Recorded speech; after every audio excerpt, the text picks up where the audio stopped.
A paz, a paz do Senhor, irmãos. Vamos colocar de pé. Vamos abrir as nossas Bíblias no livro do profeta Jeremias, capítulo 51, verso 50. Jeremias 51, verso 50.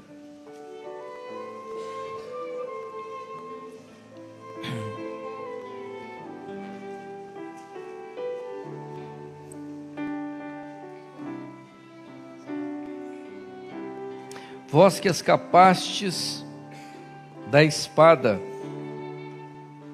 ide-vos, não pareis. De longe lembrai-vos do Senhor e suba Jerusalém ao vosso coração. Vamos sentar, irmãos.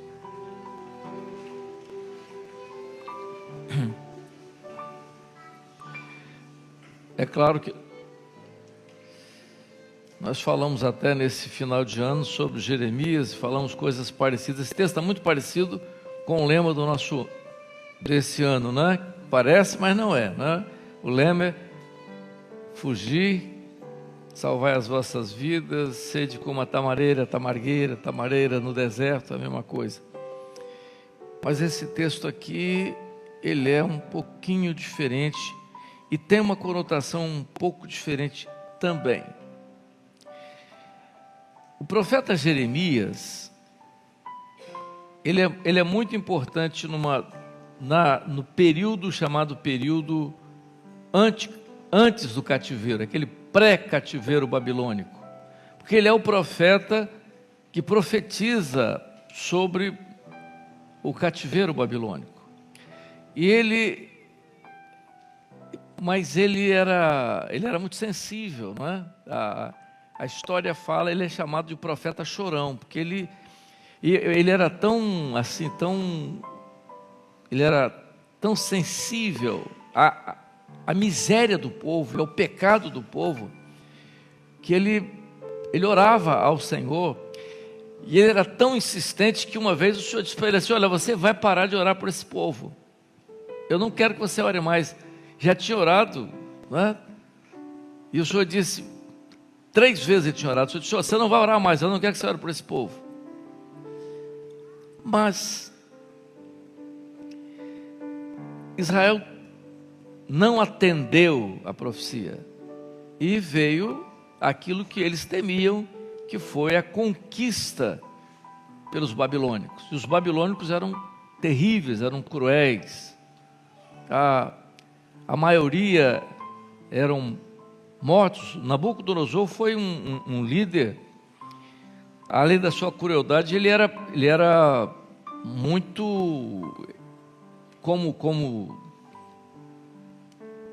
rei, ele era também muito inteligente. Ele preservava os jovens, ele matava os velhos, os mais adultos, e preservava os jovens, porque ele achava que ele ia precisar dos jovens. E ele pegava os jovens e colocava os jovens dentro de uma situação diferente. Todo mundo lembra do que aconteceu com aqueles jovens no início, que eles começaram, né, a sempre tratar bem deles, para que eles tivessem uma aparência melhor e tal. E um daqueles jovens não se contaminou. Mas o cativeiro foi terrível, e chegou um momento onde o juízo começou a vir sobre os babilônicos, o juízo de Deus sobre os babilônicos. E nesse momento de juízo, Deus havia dito a Jeremias o seguinte: eu não abandonei totalmente Judá e Israel. Por que Deus fala com Jeremias, Judá e Israel? Porque nessa época, Israel estava dividido em 2 reinos, não é? Todo mundo lembra daquela época de pós-Salomão, quando Roboão, o filho de Salomão, ele tomou conselho com os sábios sobre como ele ia suceder Salomão. E os anciãos deram conselho para Roboão. Mas Roboão preferiu o conselho dos jovens. E os jovens disseram o seguinte para Roboão: diga ao povo que o seu dedo pequeno vai pesar mais do que a mão do seu pai. E Roboão atendeu o conselho dos jovens, e o reino foi dividido. Houve uma cisão no reino de Judá e reino de Israel. Aqui agora, mas eles eram irmãos, Deus permitiu tudo aquilo. Eles foram conquistados, e Deus fala a Jeremias: eu não abandonei totalmente Judá e Israel. O que Deus está falando? Tinha um remanescente. Então o Senhor diz a Jeremias o seguinte: vai e fala ao remanescente, aqueles que escaparam desse juízo que eu trouxe sobre o Império Babilônico, fala a eles, para eles que escaparam, para não parar. Diga a eles: não pareis, suba, não se esqueça do Senhor, e suba sempre Jerusalém no vosso coração. Sabe por quê? Jerusalém era a herança. E o Senhor, o que Deus estava querendo dizer para o remanescente? Olha, vocês que escaparam desse juízo que está em curso, vocês não podem parar, então vocês vão ter que caminhar. E nessa caminhada, lembrem sempre de mim, do que eu fiz na vossa vida e daquilo que eu tenho feito da vida do vosso povo. E lembre de Jerusalém, que é a vossa herança. Meus irmãos, que coisa maravilhosa. Se nós aplicarmos isso para os nossos dias, é claro que Babilônia, quando você olha a Babilônia descrita no livro de Apocalipse, vocês estão vendo isso no estudo das 7 cartas, agora com a saída da carta de Tiatira para entrando na de Sardes. A Babilônia tem um significado no livro de Apocalipse, um significado religioso, espiritual, político, religioso, aquela coisa toda, que é tudo aquilo que está acontecendo no nosso mundo de hoje. O que Deus tem feito nessa hora?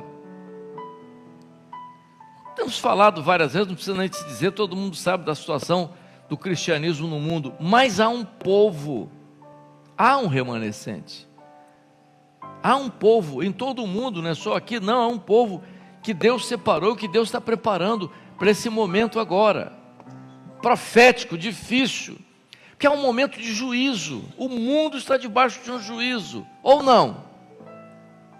O mundo que está aí é um poder, podemos chamar esse mundo babilônico que aí está, é um poder religioso, político, que está dentro de uma situação, e há um juízo sobre esse mundo, ou não? Há um juízo sobre a obra criadora, ou não? Há os sinais que estão aí, aquilo que está, os incêndios, os desmatamentos, as pandemias. Agora o pessoal está dizendo aqui que tem um vírus que está surgindo aí, que é pior do que o Covid, hein? Fica atento aí vocês. Então há um mundo debaixo de um juízo. Ninguém pode negar isso. O que está acontecendo hoje com os nossos jovens, com as crianças, com as famílias, uma degradação moral de todo jeito. Há um mundo debaixo de um juízo, mas há um remanescente, há um povo diferente. Há um povo que tem que escapar desse juízo. Por quê? Porque o Espírito Santo ainda está aqui. A igreja ainda não foi arrebatada. A igreja está aqui, o Espírito Santo está. Então a ordem do Espírito Santo para a igreja agora é: não pare, você não pode parar. Você escapou, você está escapando desse juízo, tá? Sua família está escapando, seu filho está escapando, seu lar está escapando, você está escapando disso. Não para. Você não pode parar, não pode parar. Sempre lembre do Senhor, do que Ele fez na sua vida, de como Ele te salvou, de como Ele te libertou, de como Ele te curou, de como Ele operou na sua vida, de como Ele operou na vida do seu filho, na vida da sua família. Lembre disso sempre e suba sempre a herança da Jerusalém, que não é daqui, da eterna. Lembre sempre disso. É um momento especial da igreja, né? Eu fico pensando, o profeta naquela situação, vendo todo aquele quadro, porque a situação do povo era degradante, dentro de um império que não era, veja só, Eles estavam na Babilônia, mas eles não eram babilônicos. Não eram, não é? Eles eram de Israel. Eles estavam ali porque eles tinham sido levados, cativos. Eles tinham sido conquistados por causa do pecado do povo, por causa da falha do povo, por causa da degradação do povo. Enfim, tudo aquilo havia acontecido. Mas Deus não abandonou o seu povo. Deus não abandonou o seu povo. A mesma coisa acontece hoje. Nós estamos vivendo um mundo de quê? Um mundo de fé ou de ausência de fé? Ausência de fé. As pessoas não creem mais em nada, né? As pessoas não creem mais em nada. Mas por que as pessoas não creem mais em nada? Elas têm razão para isso? Tem. As pessoas têm razão para não crer em nada? Tem. Quando você permite que a coisa mais bonita da igreja, que é a operação do Espírito Santo na vida dessa igreja, desse povo, quando você se afasta disso, quando você permite que todos os erros que aconteceram na vida da igreja, como aconteceu lá no início, na igreja de Pérgamo, que é o início da igreja lá no século IV, o desvio da igreja, quando ela se mistura com o paganismo romano, quando você permite que hoje a mesma superstição e o mesmo misticismo que entrou no cristianismo na época de Roma, entra ainda hoje nos movimentos pentecostais, quando pessoas transformam a palavra, ridicularizam a palavra, transformam aquilo em coisa para ganhar dinheiro ou para fazer uma série. Quando você vê isso, você diz assim: acabou tudo e a fé desaparece, as pessoas não creem mais em nada. Mas há um remanescente fiel, há um povo que não se contaminou, há um povo diferente, e a voz do Espírito Santo é para esse povo: vocês que escaparam disso, não parem. Jesus é o caminho, você tem que andar no caminho. Eu não sou o caminho, Jesus é o caminho. As pessoas pensam às vezes, Jesus, eu me lembro, eu era jovem, recém-convertido, e tinha um grupo de jovens, e tinha um rapaz que era o líder do nosso grupo de jovens, e esse rapaz era mais espirituoso do que espiritual, muito espirituoso. Nós vamos fazer uma visita na casa de uma senhorinha idosa e tal, e nós fomos lá, e ele começou a evangelizar, nós evangelizando e tal, e essa senhora olhou para ele e falou: meu filho, vocês têm que evangelizar essas pessoas perdidas aí do mundo. Eu não, eu sou da igreja que Jesus deixou. Aí ele falou: mas se Jesus deixou a sua igreja, a senhora pode deixar também. Jesus não fundou uma religião, Jesus deixou o caminho. A igreja, a descrição da igreja, eu digo isso sempre, da igreja que Jesus deixou, está no livro de Atos dos Apóstolos. Tem nada a ver com os desvios que aconteceram. Nós estamos vivendo um momento hoje, nós corremos o risco. Mas por que nós corremos o risco hoje? Porque é um momento profético que estamos vivendo, porque a fé desapareceu. A fé está desaparecendo. Por que a fé está desaparecendo? Por causa da mistura com os mundos, com todo esse poder como está aqui. Mas há um remanescente. Então a palavra do profeta é para aqueles que estavam escapando daquele juízo, se livrando daquele juízo. Vós que escapastes da espada, diga, Jeremias, diga ao restante de Judá, diga o resíduo de Judá e de Israel, o povo que sobrou disso, essa miséria toda que está aí, fala a esse povo para não parar. Você não pode parar, meu irmão. Estou tão desanimado, as lutas estão tão grandes, que você vai parar para quê? Para morrer nesse deserto que aí está?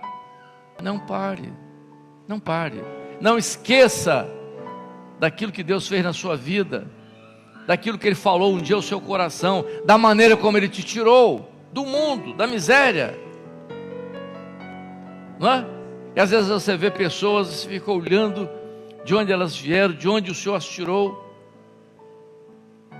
Que coisa bonita é a ação do Espírito Santo na vida do homem. Não existe nada, eu sempre digo, as pessoas ficam encantadas, né? Oh, maravilhadas, olha, aquela pessoa tinha câncer e foi curado, que coisa maravilhosa e tal. O outro estava morto e ressuscitou, está tudo certo. Mas não há nada mais bonito do que a transformação do homem pelo poder de Deus. Você vê o homem às vezes na miséria, incrédulo, no mundo, no vício, na degradação moral, tudo mais, e o Espírito Santo vem, opera e transforma esse homem de uma maneira. Não existe milagre maior do que esse. Não pareis. Suba aqui, ó. Vós que escapastes, não pareis. De longe lembrai-vos do Senhor. Você lembra do Senhor? Eu me lembro. Me lembro? Lembra. Você lembra o que Ele fez na sua vida? A primeira vez que Ele tocou na sua vida, a primeira vez que Ele falou com você. Você lembra? Lembro.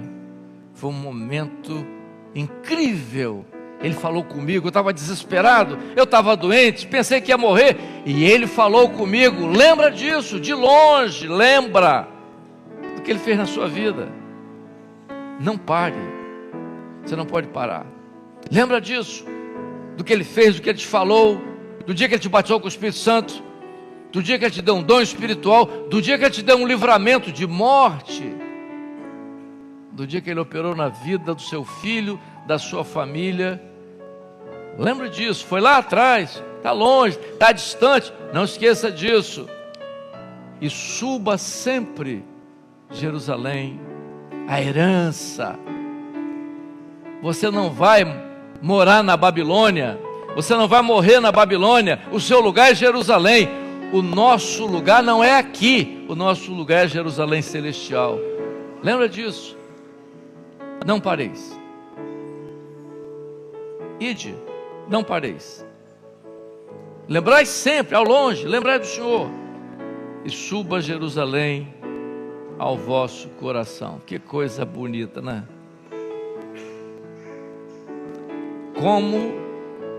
Como Deus é bom, né? Apesar daquele povo tão ruim, né? A gente às vezes fica falando assim, eu às vezes, eu me lembro, meu pai, ele, eu falava às vezes para ele e tal, as pessoas, os santos para ele, aquela coisa toda, eu chamava Pedro de Pedro, ele brigava comigo. Pedro, não se dobra a sua língua, meu filho. Não é Pedro, é São Pedro. Olha, papai, eu não falo São Pedro porque eu for melhor que Pedro. Você está ficando maluco? Eu falei, papai, Pedro tentou matar o homem lá com a espada, e eu nunca tentei matar ninguém. Entendeu? Então, as pessoas às vezes pensam, né, a gente assim. Então, todos nós aqui viemos de uma situação difícil. Às vezes um menos, outro mais. Mas não podemos esquecer disso. O Senhor salvou a nós e não era para salvar. Eu não era para ser salvo, nem você. Entendeu? Como eu debochei de crente? Eu debochei de crente. Fiz miséria, debochando. Como eu falei mal de crente? Falei. Não criei nada. Como muitos aqui estão. Mas um dia eu senti o toque do Espírito Santo. Eu me lembro quando Ele me tocou. Você lembra? Hein? Você lembra? Quando Ele te tocou pela primeira vez? Você nunca sentiu aquilo? Que coisa diferente. Foi um toque de amor. Não pareis. Ide, não pareis. De longe, lembra do Senhor, o que Ele fez na sua vida. E suba Jerusalém ao seu coração. Não esqueça da herança. Sua herança não é aqui. A sua herança não é aqui. A sua herança é a nova Jerusalém.